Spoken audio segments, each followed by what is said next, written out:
Assalamualaikum warahmatullahi wabarakatuh. Allahumma sholli ala Sayyidina Muhammad wa ala ali Sayyidina Muhammad. Pemirsa yang dirahmati Allah, marilah kita simak ceramah dari Buya Arosi Hashim dengan tema amalan yang mencakup semuanya. Sebelumnya marilah kita perbanyak sholawat minimal 1000 kali sehari, agar hidup kita penuh barokah dan mendapatkan syafaat kelak. Jangan lupa berikan dukungan kepada channel kami, dengan memberikan super thanks seikhlasnya. Semoga menjadi amal jariah bagi Anda. Selamat menyaksikan. Assalamualaikum warahmatullahi wabarakatuh. Allahumma salli wa sallim wa barik ala sayyidina Muhammad wa ala alihi wa sallam.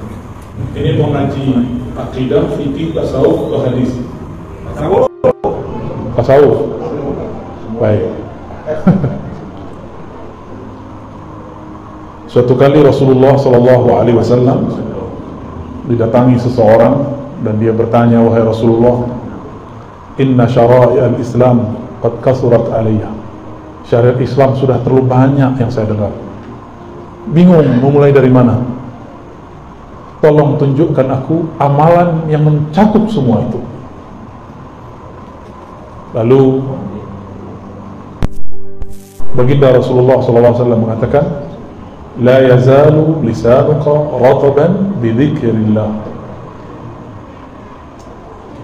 Jika syariat Islam terlalu banyak bagimu, ilmumu sudah kebanyakan, lalu kamu bingung mulai dari mana, maka ketahuilah amal yang paling mencakup semuanya, tujuan dari amalan itu cuma satu, zikrullah. Maka kemudian Nabi mengatakan, la yazalu lisanuka rataban bidzikrillah. Lisanmu senantiasa basah, tergerak untuk menyebut-nyebut nama Allah. Lisan itu ada dua, ada lisan zahir, ini dia. Ada lisan batin, lisan qalbu. Tujuan dari lisan ini supaya lisan yang di qalbu ikut berzikir. Duluan mana yang berzikir? Qalbu atau lisan? Qalbu. Itu mukmin namanya. Tapi kalau duluan lisan, itu namanya munafik. Imam Ghazali ditanya muridnya mengenai tingkatan orang baca zikir. Apa kata beliau? Tingkatan pertama, lidah membaca, hati melayang. Benar ya? Baca la ilaha illallah, pikiran kemana-mana. Benar. Itu sebenarnya sudah munafik kecil itu. Karena idza hadatsa kadzaba. Kalau dia berbicara, dia bohong. Dia mengatakan la ilaha illallah tapi qalbunya melayang-layang. Maka itu munafik kecil. Nifaq sughra. Munafik kecil. Itu berbahaya kalau dibiarin. Ya. Oleh karena itu kalau baca la ilaha illallah harus bersamaan qalbu dengan lidah. Bahkan mulai dari qalbu. Saya lihatnya ada foto Syekh Fadil, ya? Said Fadil. Pernah menginjakkan kaki di sini? Ya? Pernah ya? Beliau zuriat Syekh Abdul Qadir Jilani dan yang menyelamatkan karya-karya Syekh Abdul Qadir Jilani, ya, salah satu pemegang sanad kitab-kitab beliau lah, ya. Syekh Abdul Qadir Jilani itu keturunan Sayyidina Ali, jadi beliau Sayyid juga, maka disebut Sayyidi Syekh atau Sidi Syekh. Dan ajaran beliau yang paling dikenal adalah ajaran la ilaha illallah, baik zikirnya keras ataupun lembut. Maka sekarang dimanapun di dunia, kalau ada orang zikirnya sedikit keras, la ilaha illallah, itu pasti murid-murid daripada orang yang bersanad bersilsilah kepada Syekh Abdul Qadir Al-Jilani, ya. Syekh Abdul Qadir Jilani mengajarkan kalau baca la ilaha illallah supaya sesuai qalbu dengan lisan, maka ada pemaknaannya. La ilaha itu nafi, menolak selain Allah. Illallah hanya menerima Allah semata. Ya. Duluan mana? Menolak atau menerima? Coba buka ayat kursi. Allahu la ilaha illahu. Allah dulu baru la ilaha illahu. Allah itu isbat. Kita tetapkan dulu nama Allah di qalbu, baru baca la ilaha. Ilaha dengan pikiran. Maka kalau orang belajar zikir dalam thariqah, itu pasti la ilahanya diarahkan ke pikiran. La ilaha, itu kan? Itu rahasianya begitu. Karena pikiran ini bisa mikir banyak. Kalau kolbu nggak bisa banyak, kolbu cuma satu. Kolbu hanya mampu memikirkan satu, hanya mampu mengarah kepada satu, nggak bisa dua. Ya, tidak ada dua kolbu di satu dada, nggak ada. Ya, nah, ini tips. Jadi kenapa nih kita kalau zikir la ilaha illallah nggak ada rasanya? Karena tidak mengikuti teknik ayat kursi. Nah, ini teknik ayat kursi. Sebelum baca la ilaha illallah, sebut dulu nama Allah di kolbu. Allah, Allah, Allah. Isbatkan dulu, tetapkan dulu nama Allah di kolbu. Baru baca la ilaha, dihunjam lagi ke tempat kolbu yang tadi baca Allah illallah. Kalau nur ketemu nur, disebut nurun ala nur. Nama Allah itu cahaya. Kita masukin lagi nama Allah, cahaya lagi. Cahaya berlapis-lapis cahaya.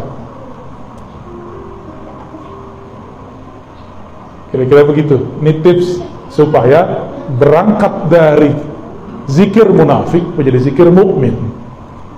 Zikir munafik jadi zikir mukmin. Ya. Kolbu ini terganggu kalau mata melihat. Maka kalau zikir, kata Nabi, ghammid ainaik, wahai Ali, pejamkan matamu. Jadi kalau zikir, mau subhanallah, mau alhamdulillah, mau Allahu akbar, apalagi la ilaha illallah, pejam mata ya. Ustaz, Buya, Syekh, saya kalau zikir pejam mata tambah banyak yang kelihatan. Wah, berarti belum isbat nama Allah di kolbu. Ya. Kenapa ada namanya titik-titik zikir? Untuk memfokuskan kolbu, untuk membatasi fikiran yang melayang-layang. Maka ada namanya titik-titik zikrullah. Ya, kita ini kalau jalan nggak pakai GPS, bingung mau kemana. Maka teknik diambil dari titik pusat, dibawa ke ubun itu, semua itu namanya GPS la ilaha illallah. Ya, nikmati, jangan bilang ini kayak bid'ah, jangan begitu. Ya, orang sudah nangis zikrullah, kita masih mikir. Ya.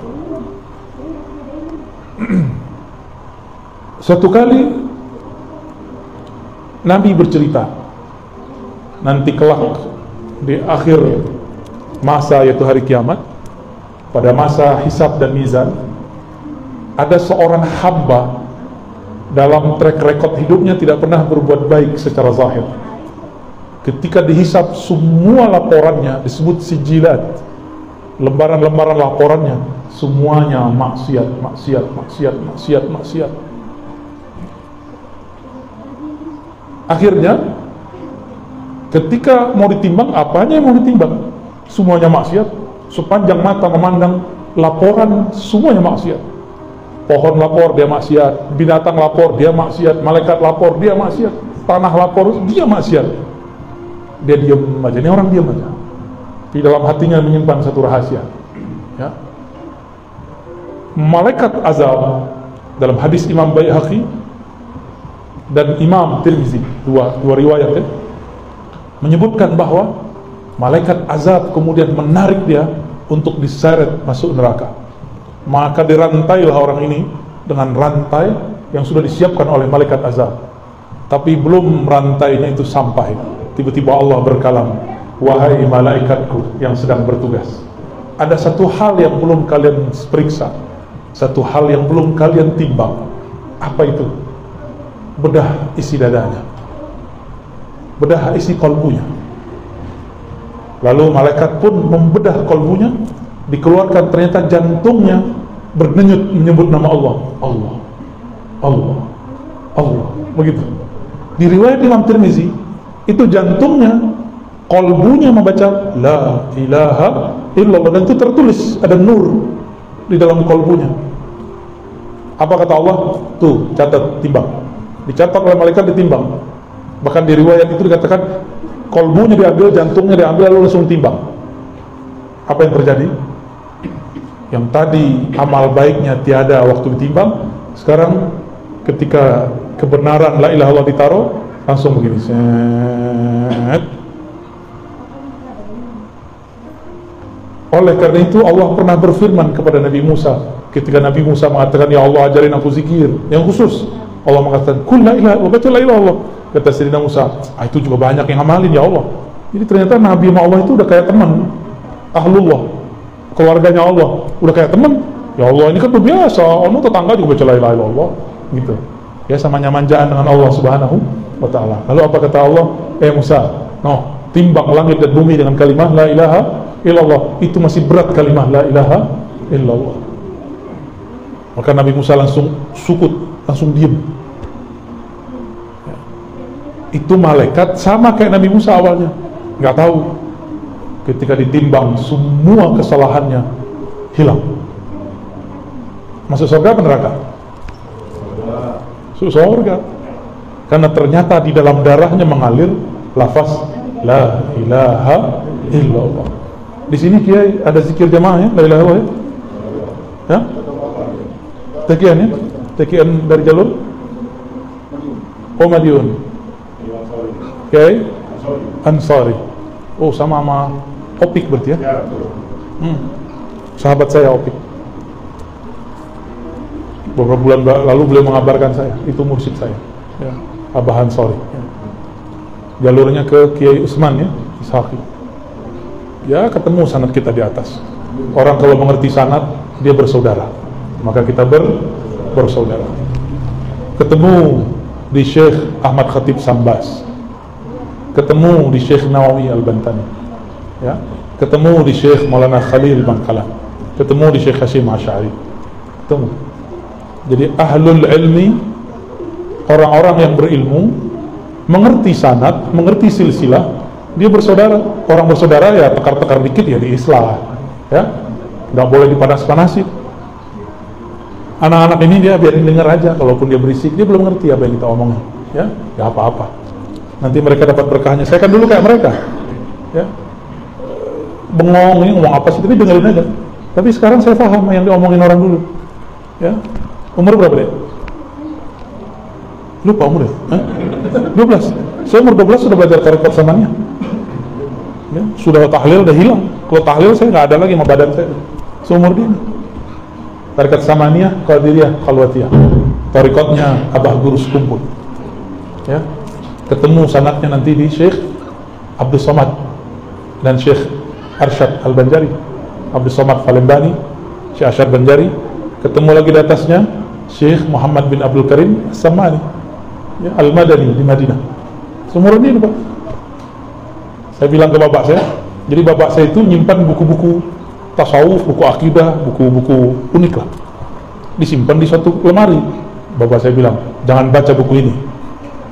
Kalau cowok-cowok yang penasaran kayak saya dilarang begitu gimana? Coba-coba, kepo. Saya carilah itu kunci, ketemu, kita buka kuncinya. Dulu saya hobi baca komik, jadi seumuran kalian saya baca komik. Tapi saya bosan baca komik. Ini komik apa aja dulu saya baca. Jadi kalau ada anak-anak senang komik, itu bagus ya, tapi harus diarahin. Dari komik saya berpindah kepada buku kisah para sahabat. Saya masih ingat kalau saya punya buku kisah Sayyidina Ali dan Sayyidina Khalid, itu buku tebal. Lalu ada kisah-kisah para nabi, ada 100 nabi, bukan hanya 25. Lalu ada kisah para sahabat, 60 sahabat. Dulu saya baca waktu saya masih kecil ya. Karena anak ini ada satu materi Kiai yang kurang kita ajarkan, materi kisah nabi, para wali, para sahabat. Ini wajib diajarkan, karena salah satu metode Qur'ani adalah metode qasas, waqsusil qasas. Maka sahabat-sahabat betah bersama Nabi, karena Nabi sering bercerita. Dia nggak hanya monoton membaca, berpikir, dia harus punya imajinasi. Kalau kita mengatakan suatu hari, itu dia langsung melayang itu kemana-mana. Ini bapak-bapak ini sama. Saya ini kan dulu nggak suka maulid, karena orang maulid cuma baca, nggak ngerti isinya. Pas ceramah, kiainya nggak jelas ngomong apa.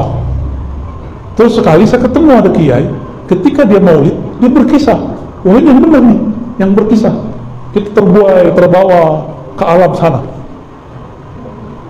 Maka itu yang saya tekuni ketika musim-musim Maulid, musim Isra Mi'raj, kita berkisah tentang Nabi dengan riwayat yang tentunya bisa dipertanggungjawabkan. Ini saran saya untuk para kiai, para ustaz. Jangan banyak teori, jangan banyak menggurui, banyakin berkisah. Ya, jangan langsung ayo sholat, jangan judi mulu, ya. Itu namanya menggurui. Ya, coba kasih kisah. Orang lebih mudah menerima kisah. Coba tandain khutbah Jumat yang dimulai dengan kisah, kita tidak tidur. Tapi kalau khutbah Jumat dimulai, marilah kita adalah kita, alah capek. Kita aja 50 kali di pembukaan. Telinga kita kan bosan dengerin kita tidur aja, kita tidurlah kita. Ya, maka saya menghimbau sesama dai, sesama muallim, sesama guru, kalau khutbah mari berkisah. Ya, jangan marah-marah mulu kalau khutbah. Ya. Hiburlah kalbu murid. Kata Imam Junaid, al-qasasu jundun min junudillah. Kisah-kisah itu adalah tentara dari tentara-tentara Allah. Itu tentara Allah itu hanya virus doang. Tentara Allah juga kisah. Maka berkisahlah. Yang sudah jadi guru, dalam seminggu itu kalau perlu ada 3 kali berkisah. Maka antum akan jadi guru yang dirindui murid. Coba ya, pasti dirindui murid. Ya, saya masih ingat, saya merindukan guru saya yang setiap kali masuk dia berkisah. Itu guru agama. Karena guru agamanya benar-benar ngerti, dia bisa baca kitab segala macam. Mari berkisah ya. Nah, kembali ke, dan ini Nabi mengisahkan masa depan. Kok bisa Nabi mengisahkan masa depan? Ternyata Nabi itu adalah seorang traveler. Apa arti traveler? Penjelajah, time traveler, ya, penjelajah waktu. Kok bisa? Kalau di film-film kan ada mesin waktu. Itu mah terlalu ngayal. Allah berfirman, Ana dahru, akulah sang waktu. Maka mendekatlah kepada aku. Kira-kira begitu kalau dimaknai ya. Aku akan bawa engkau jalan kemanapun engkau mau. Itu kalau dimaknai. Dibawa ke masa lalu, dibawa ke masa depan. Itu biasa, kalau kekasih-kekasih Allah itu biasa. Ya. Jadi apabila seseorang memasukkan nama Allah di kolbunya, maka dia akan mendapatkan seperti yang dikisahkan Nabi Sallallahu Alaihi Wasallam. Kolbunya menjadi berkualitas. Para guru, para ustadz, saya lihat ada beberapa ustadz. Kenapa kata-kata kita tidak mengena di kolbu murid? Karena di kolbu ini nurnya belum hidup, materinya belum berat. Untuk membuat dia berat dan membuat senjatanya tajam, maka asahlah dengan kalimat la ilaha illallah. Itu dia akan tambah tajam. Jika ada tabir penghalang, dia akan robek. Jika ada kalimah yang keluar, kalimahnya akan menjadi berat dan tembus langsung ke dalam kolbu. Ya, maka saya memperhatikan guru-guru yang ahli zikir, kata-katanya sederhana tapi tembus ke dalam kolbu.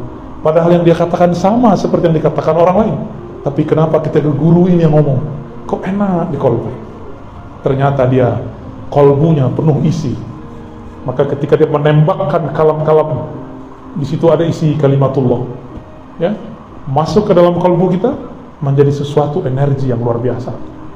Inilah yang membuat kita itu kecanduan ikut pengajian. Kan ada yang ikut pengajian, oh nggak enak, nggak kelihatan.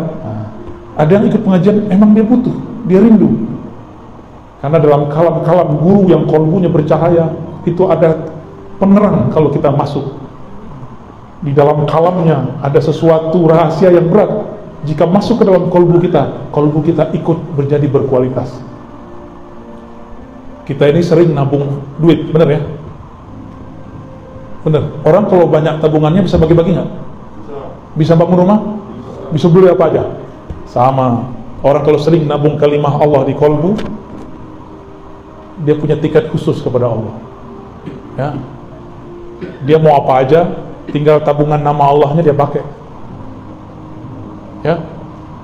Itu sebabnya aulia-aulia Allah ini la khaufun alaihim wa lahum yahzanun, enggak ada rasa takut. Qulubu auliaillah bunukul asma wal af'al was sifat. Ya. Bunuk, apa arti bunuk? Jamak dari bank. Kolbunya para wali adalah bank-banknya nama, sifat dan af'alnya Allah. Ya. Kalau orang-orang yang sudah jadi kekasih Allah, dia nabung nama. Karena kolbunya sudah menjadi bank nama Allah, maka dia bisa bagi-bagi nama. Ya, bahkan ada yang lebih dari sekedar bank, dia menjadi seperti orang-orang yang kaya, yang sudah bingung duitnya mau diapain, dia bagi-bagi aja, distributor, terus dibagi ke siapa aja. Jadi kalau orang mulai bekerja umur 20-an, umur 30 udah nanjak karirnya, umur 40 sudah sukses, benar? Udah mapan biasanya. Kalau dia kerjanya umur 20, kalau dia mulai kerja sebelum umur 20, umur 30 sudah mapan. Sama, orang yang melatih kolbunya sebelum dia dewasa, belum dia tua, dia sudah matang. Itulah Sayyidina Ali. Sayyidina Ali umur 8 tahun sudah dimasukkan nama Allah dalam kalbunya. Maka ketika beliau masih sangat muda beliau sudah menjadi gurunya para sahabat. Dan Nabi mengatakan, Ana Madinatul Ilmi wa aliyun babuha.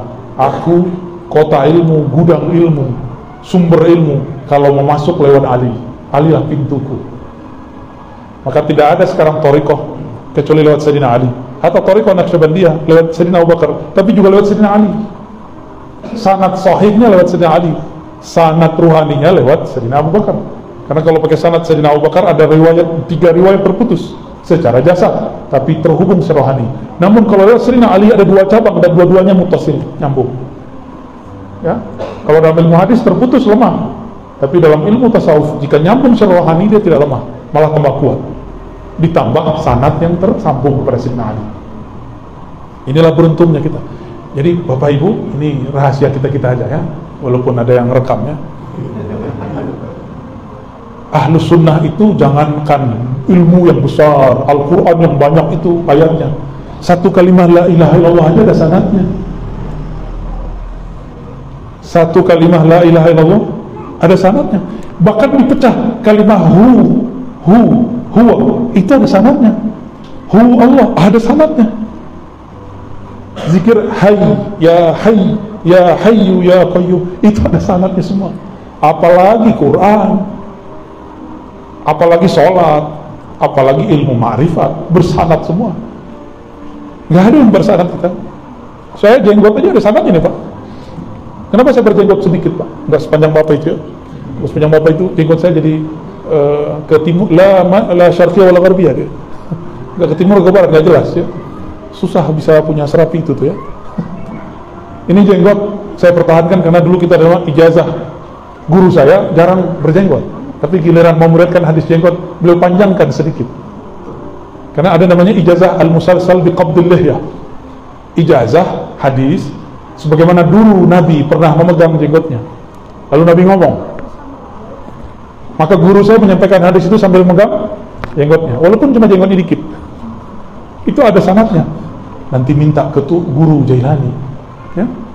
Setelah Abuya Ahmad Syarwani ya, wafat, itu salah satu pemegang sanadnya adalah guru Jailani. Minta ke sana, sanad musalsal namanya. Mohon diagendakan Ustaz. Beliau ini terlalu tawadhu, nggak mau pamer-pamer sanad. Ya, saya baru ngambil sanadnya. Mungkin saya yang pertama ngambil sanad dari luar ya. Dan saya deklarasikan diri saya murid beliau. Ya, tolong diterima saya jadi murid Pak Kiai. Saya ngomong begitu ya. Dan itu tidak membuat diri saya hina. Jadi kita kalau jadi murid orang justru itu menambah kemuliaan rohani. Kalau sebagian orang kan gengsi, masih muda gitu. Itu gak sopan kalau ngomong begitu ya. Jadi jenggot ini ada sanadnya nih Pak. Hampir kalau celana gak ada sanadnya. Nih bid'ah ini. Kalau ini ada sanadnya. Tasbih aja ini ada sanadnya. Ini ada sanadnya. Jadi nggak ada kita punya amal kecuali kita bersanad lah dituduh bid'ah. Dia bilang wirid pagi sore kita bid'ah. Dia bilang zikir ba'da salat kita tahlil kita bid'ah. Kan lucu. Nabi ngomong syariat Islam yang paling mudah kamu kerjakan, la yazalu lisanuka ratban bi dzikrillah. Lisanmu senantiasa sibuk basah menyebut nama Allah.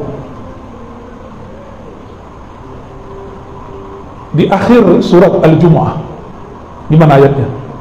Gimana ayatnya? Fa idza qudiyatis shalah fantashiru. Ya, terus ya, kawan kita pakai ayat itu dalil untuk membantalkan zikir ba'da sholat. Kan kacau itu, Pak.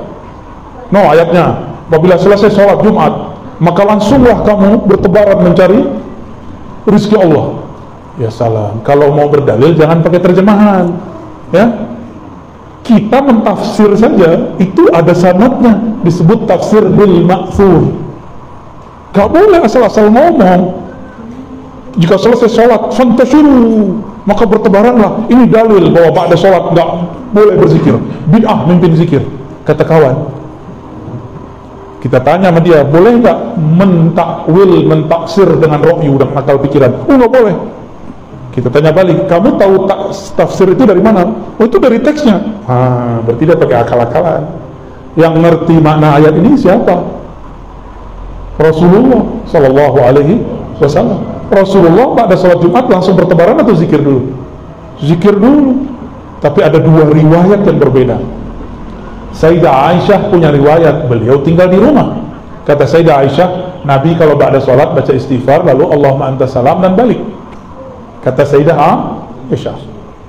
Tapi kata Sayyidina Abu Hurairah, kata Sayyidina Abdullah bin Umar, kata Sayyidina Abdullah bin Abbas, Abu Sa'id Al-Khudri, Jabir, Ibn Mas'ud, semuanya sepakat meriwayatkan Nabi kalau ba'da sholat itu zikirnya beragam. Ada yang istighfar ini, ada yang istighfar itu, ada Allahumma anta salam, ada yang la ilaha illa syarikalah, Allahumma la mana lima a'taita, ada yang zikir Fatihah, ada yang subhanallah 3 kali, ada subhanallah 25 kali, begitu beragam. Oleh guru-guru kita dulu, ketika Tuan Guru Syekh Muhammad Arsyad Al-Banjari pulang dari Madinah, maka diajarkan murid-muridnya, ada namanya perukunan. Benar, di perukunan itu amal orang Madinah dulu. Jadi kalau kita datang ke tempat-tempat orang tua-tua lama di Madinah, itu zikirnya sama seperti yang ada di perukunan. Pasti sama, nggak ada beda. Astagfirullahaladzim, la ilaha illa huwal hayyul qayyum wa atubu ilaih. Ada semua. Min dzalika billazi alam, ada semua. Ya. Habis itu Allahumma anta salam, habis itu la ilaha illa syarikalah, habis itu Fatihah, ayat kursi. Ya, benar nggak? Habis itu surah Al-Imran, ya. Inna dina indallahil Islam. Habis itu baru tasbih 33, alhamdulillah 33, Allah Akbar 33, tahlil. Ditutup dengan asyhadu an la ilaha illallah syarikalah, ilahu wahid wa rabban syahidillah. Semuanya itu amalan mereka semua. Dulu diamalkan oleh orang Madinah. Sekarang di Masjid Madinah amal itu sudah tidak ada. Pindah ke Pulau Kalimantan, ya. Pindah ke Balikpapan. Udah dibuang oleh mereka. Maka kita nggak boleh bercerita tentang Nabi satu riwayat. Ada kaedahnya. Jika riwayatnya tentang isi rumah tangga, amal Nabi di dalam rumah, maka riwayat istri-istri Nabi lebih sahih. Contoh, cara Nabi buang air kecil, cara Nabi mandi, cara Nabi tidur, amal-amal yang Nabi lakukan di Madinah, di ruang rumah, maka riwayat istri-istri Rasulullah SAW itu lebih kuat. Adapun jika riwayatnya berkaitan dengan luar rumah, maka riwayat sahabat dianggap lebih kuat. Nah, ini ada ilmunya, ya. Ada kaedah-kaedahnya begitu.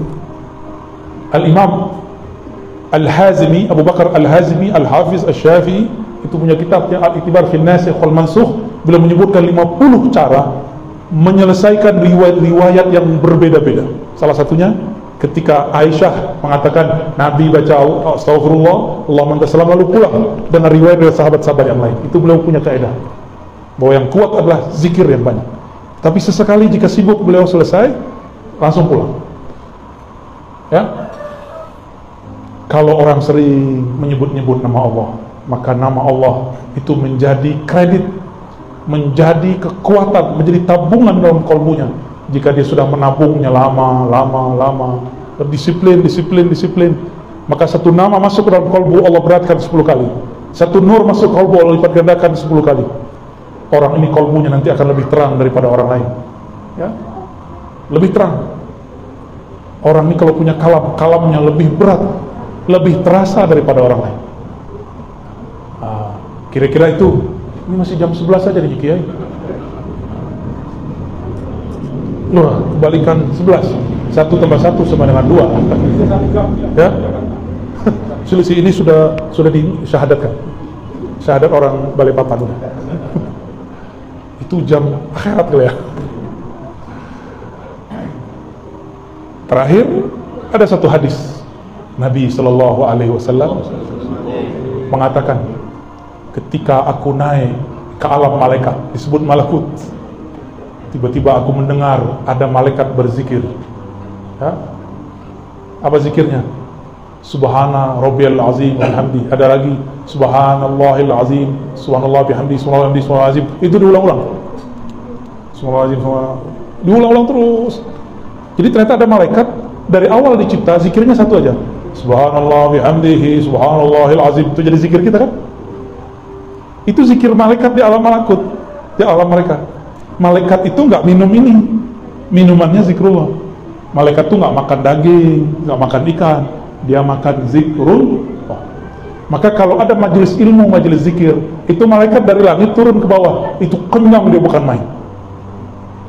Jadi Allah itu memuliakan manusia dengan apa caranya? Kitalah yang menyajikan makanan-makanan malaikat.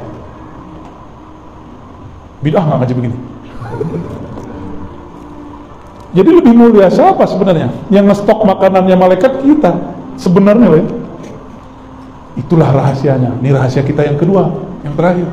Kenapa rumah wali-wali Allah senantiasa didatangi, dikelilingi malaikat? Karena mereka dapat sajian terus di situ. Sebagaimana Sayyidina Ibrahim, setiap kali ada tamu datang dia buatkan makanan. Dia lupa kalau yang datang, kalau saking asiknya.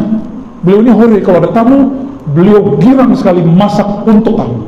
Kalau kita kan, datang lagi nih, wah beban lagi nih, gitu ya. Nabi Ibrahim bukan orang kaya, tapi beliau menyediakan beberapa ternak.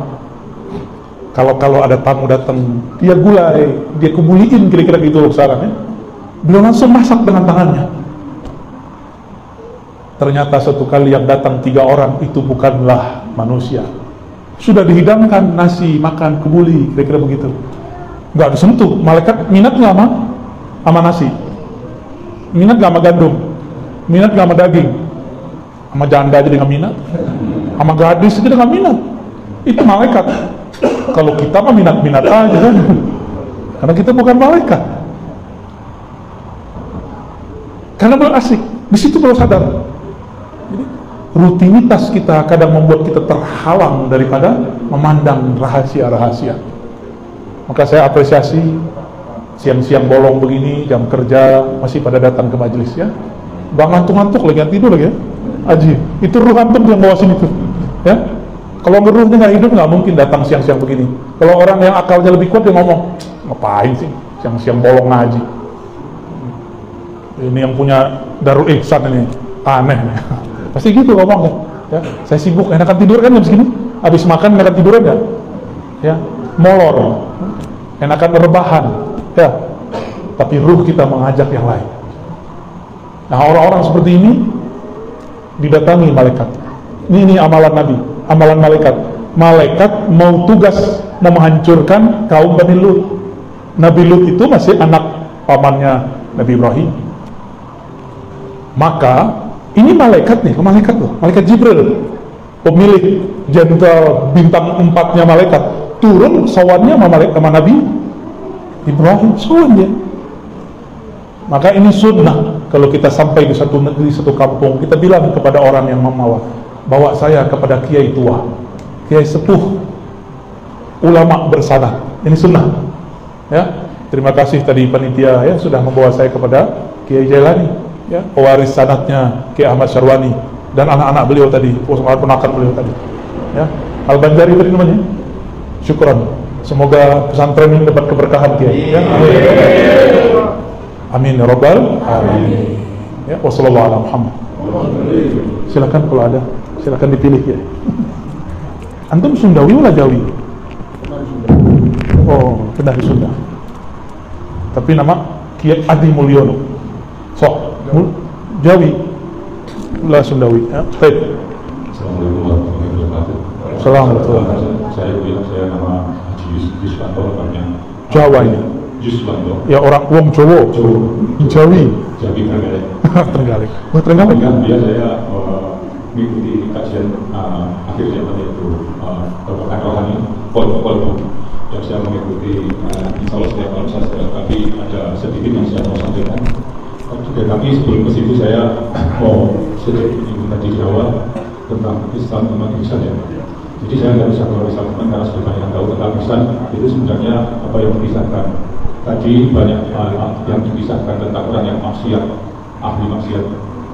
Di situ hakikatnya orang tadi itu senantiasa berubah, hatinya senantiasa sadar kembali. Fakulu ilallah.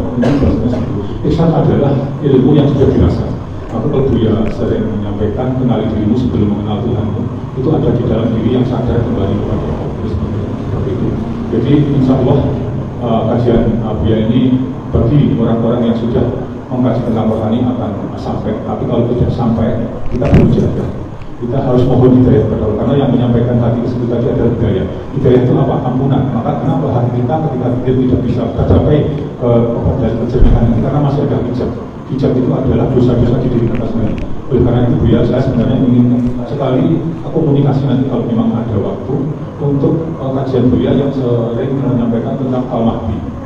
Al-Mahdi adalah Imam Akhir Zaman Al-Hos yang mengkonekkan atau menghubungkan kolbu kita itu kepada Allah dan Rasulnya. Jadi ini sebenarnya saya ingin menyampaikan tapi tidak di sini karena nanti bisa menjadi fitnah kalau orang tidak sampai ke situ. Oleh karena itu Buya mohon maaf. Jadi mohon maaf Buya apa tidak tanya, saya tidak tanya. Jadi saya syukur. Ya, saya tidak karena kajian Buya ini masalah berbakar rohani tidak semua orang bisa menerima. Karena apa? Tadi yang dimaksudkan Ihsan tadi itu adalah kembalinya hati yang sadar kepada segala gerak milik kita ini, yaitu berarti nggak ada pertanyaan? Tidak ada. Oke. Ada yang mau nanya? Syukur.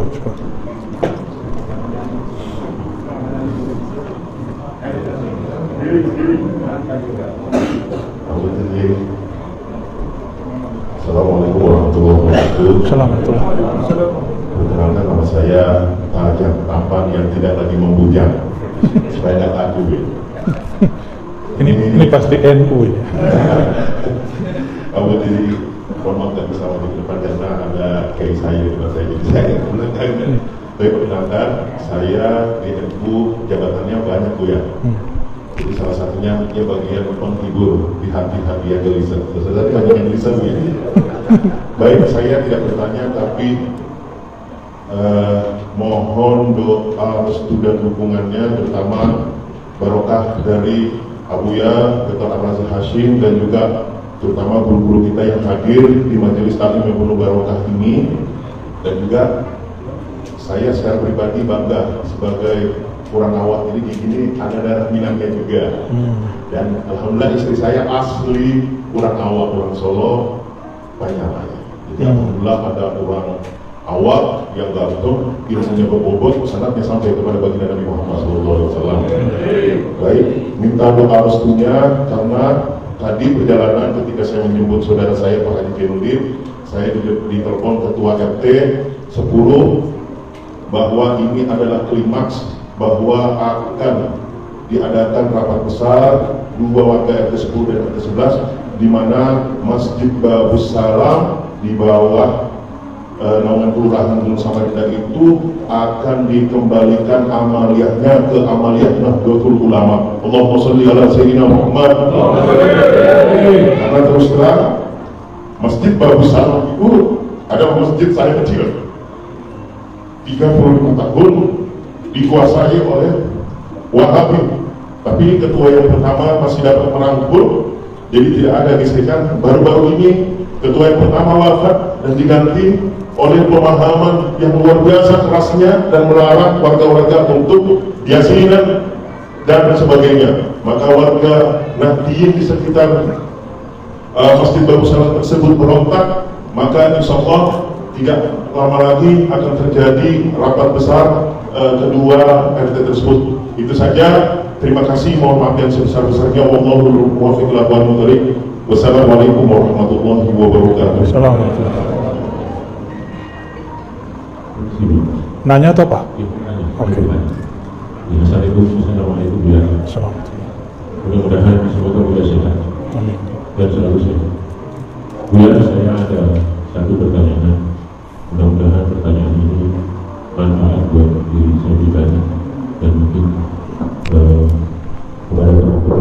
terdekat saya. Buya, bagaimana pandangan orang yang cinta dan takut tidak mendapat syafaatnya Rasulullah SAW terhadap khususnya durian Rasulullah SAW? Pandangan apa? Pandangan kita, ya, bagaimana pandangan orang yang cinta Dapat syafaat atau tidak?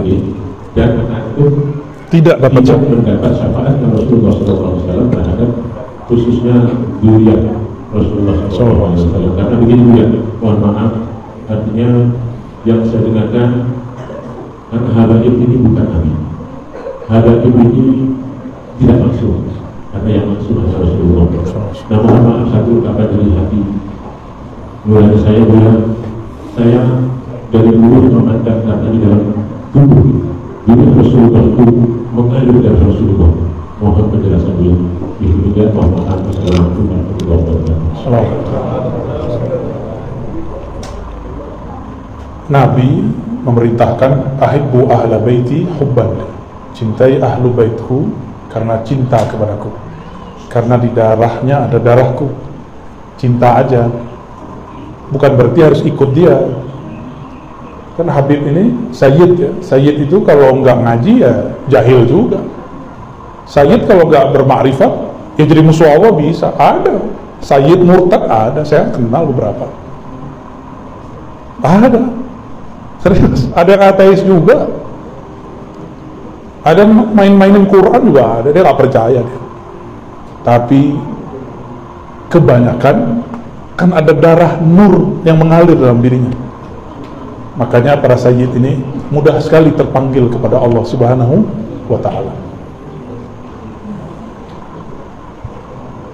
Zuriat Nabi itu ada dua jenis. Ada jenis nasabi, ada tiga ya. Tiga jenis, nasabi, ilmi, satu lagi ruh. Tiga. Nasab jasad, nasab ilmu, ada nasab ruh. Kalau nasab darah, ya jadi sayyid, lahirnya jadi sayyid. Kita yang bukan As-Segaf, yang bukan Al-Idrus, bukan Al-Haddad ya, bukan Bazar'a, bukan form-form itu jangan coba-coba. Bukan Al-Hamid, jangan coba-coba pakai itu ya. Maka tidak boleh menghabibkan, mensayyidkan orang yang belum pasti zuriat Nabi SAW. Tapi ada jalur lain, yaitu ilmu. Ini yang dijaga oleh ahli hadis, ahli Quran, ahli fiqih ya. Mereka jaga sanad itu. Makanya saya salah satu orang yang ingin termasuk bagian dari mereka. Setiap masuk satu negeri, jika panitianya mengerti maksud saya, pasti dihantar ke guru tua yang bersanad ya, biar kita ambil silsilah ilmunya dari fulan, dari fulan, dari fulan, dari fulan.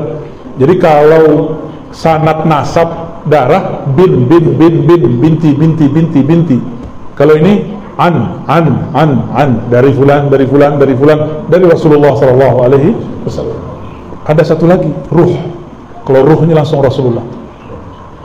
Itulah yang disebut wali kutub, wali abdal.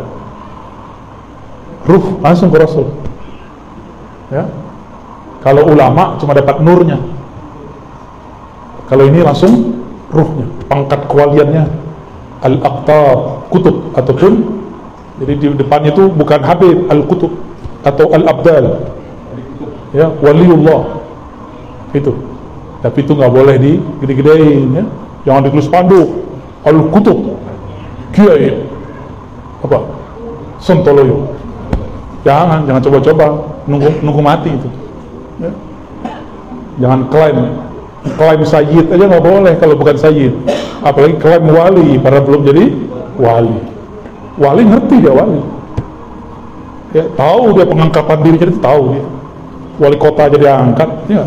Masa wali Allah nggak diangkat, nggak ngerti ilmu kewalian, uskut. Oh, semua orang beriman wali, itu wali am. Ada wali khas, wali yang spesial ya. Nabi aja 124.000, ada yang khas. Para Rasul 313, ada khawasul khawas 25, ada khawas-khawasnya lagi 5. Ada pemegang semua khawas ya, satu Sayyidina Muhammad sallallahu alaihi wasallam. Ya. Apa kata Nabi ketika ada seorang sahabat bertanya, Abu Dzar atau Abu Darda, "Ya Rasulullah, nanti engkau di mana, saya di mana?" Mesti di surga. Apa kata Nabi? Nabi ngerti maksud dia. Dia pengen bersama Nabi. Jawaban baginda Nabi SAW, "Anta ma'aman ahbabta." Kamu, wahai sahabatku, di sorga nanti, walaupun amalmu tidak banyak, ilmumu tidak tinggi, tapi engkau akan bersama yang kau cintai. Dari tiga tadi, yang mana yang paling cepat? Kalau orangnya gabung tiga-tiganya, udahlah sayyid, udahlah alim, ruh, itu yang disebut wali kutub, khawasnya kutub. Ada juga wali kutub tapi tidak sayyid. Ada banyak. Zaman sekarang ini tambah banyak, karena sudah banyak wali-wali Allah wafat. Coba tanya di Hadramaut, banyak wali sudah wafat. Coba tanya di Palembang, tanya di Betawi, Habib-habib, kiai-kiai di Jawa, banyak yang sudah wafat. Kiai-kiai di Jawa itu keturunan Azmat Khan kebanyakan, nggak semua. Zuriat Rasulullah juga. Cuma karena nasab ini kan mirip ilmu hadis.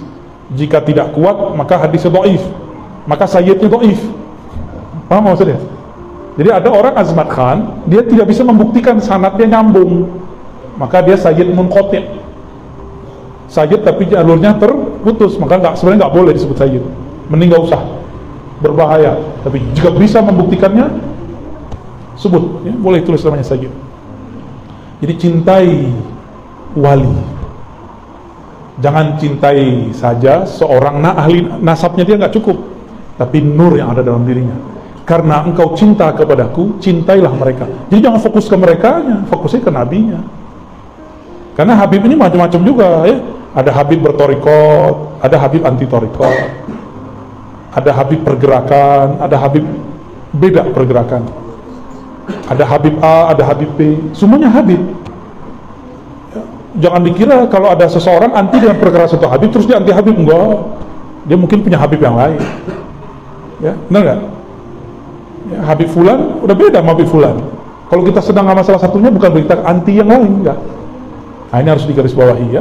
Maka cintai Habib bukan berarti fanatis kepada Habib. Terus kita membenarkan semua dia, enggak. Mereka manusia biasa kok.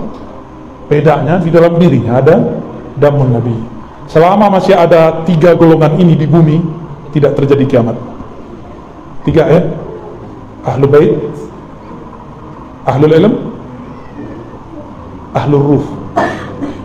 Tiga ini, kalau masih ada mereka, enggak ada kiamat.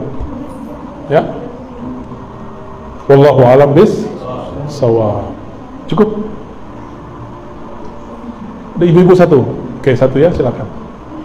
Assalamualaikum warahmatullahi wabarakatuh. Assalamualaikum warahmatullahi wabarakatuh. Yang saya tanyakan, saya pernah dengar di itu Rasul bilang apa bisa kalau kita sholat dari awal, kadang dari awal sampai terakhir itu kita mana. Terus kata Ustaz, Anda bisa untuk menjelaskan Ustaz. Satu. Yang kedua, kalau kita sudah sering mengikuti pengajian dari Buya, apakah itu kita bisa dengan terima kasih. Assalamualaikum warahmatullahi wabarakatuh. Assalamualaikum. Sholat kok pikiran banyak, katanya ada cara cepatnya. Ya, cara cepatnya sebelum sholat, ingat-ingat dulu kita mau nyembah siapa. Kenali dulu dia, kita mau nyembah siapa. Kalau kita kenal dengan yang akan disembah, langsung gemeteran di dalam.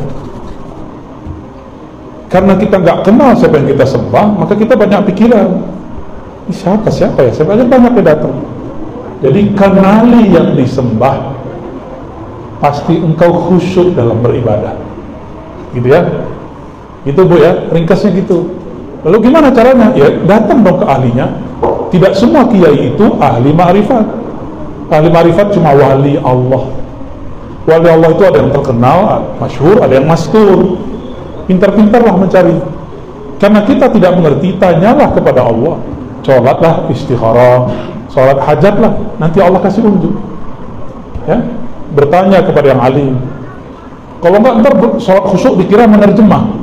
Ya, ada kawan saya punya orang tua kapok ikut pengajian. Orang tuanya trauma ikut pengajian, ikut kursus, ikut daurah. Kenapa? Si ustadz mengatakan sholat khusyuk itu harus tahu arti yang dibaca. Kata si bapak aki-aki ini, saya ini bukan anak pesantren, disuruh menerjemah, kacau otaknya. Ya, susah amat khusyuk. Khusyuk itu bukan ngerti terjemahan, Khusyuk itu mengerti siapa yang disembah. Paham?